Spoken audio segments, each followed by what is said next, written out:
প্রতিদিন শত শত খবর দেখি, ভিডিও দেখি, শেয়ার করি, কিন্তু একবারও কি ভাবি এই বার্তাগুলো কে তৈরি করছে আর কেনই বা তৈরি করছে?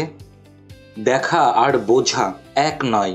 মিডিয়া লিটারেসি মানে হলো মিডিয়া মেসেজকে শুধু দেখা নয়, বুঝে দেখা।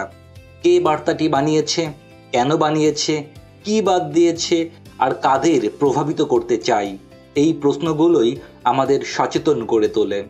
তথ্য পাওয়া, যাচাই করা, নিজের মতো করে তৈরি করা এবং দায়িত্ব নিয়ে কাজ করা, এই চারটি ধাপই হলো মিডিয়া লিটারেট হওয়ার মূল কৌশল। নিজেকে মিডিয়া লিটারেট করতে হলে প্রথমে অভ্যাস বদলাতে হবে। দেখা মানেই বিশ্বাস নয়, তথ্য মানেই সত্য নয়। তাই একটু থামুন, ভাবুন আর প্রশ্ন করুন, এই খবরটা কোথা থেকে এসেছে, এটা কার জন্য বানানো? যখন আপনি তুলনা করবেন তখন দেখবেন একই ঘটনার গল্পও ভিন্নভাবে বলা যায়। এটাই হলো বিশ্লেষণের শুরু। মিডিয়া লিটারেসি কেবল নিজের জন্য নয়, এটি সমাজে ছড়িয়ে দেওয়া শিক্ষা।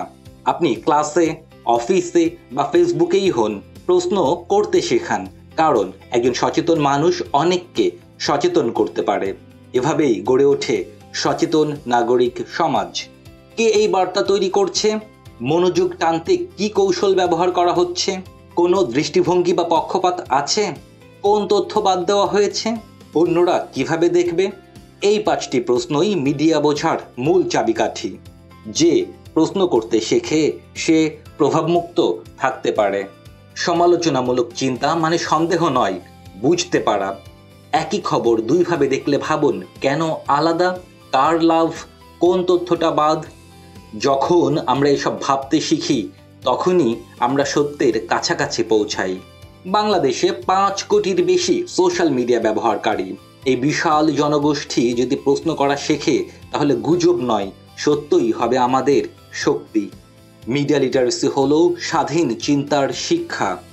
আপনি যখন প্রশ্ন করেন আপনি মুক্ত হন, আর যখন অন্যকে প্রশ্ন করতে শেখান আপনি সমাজকে মুক্ত করেন। তাই প্রশ্ন করুন, তুলনা করুন, বুঝে নিন, এটাই সচেতনতার শুরু।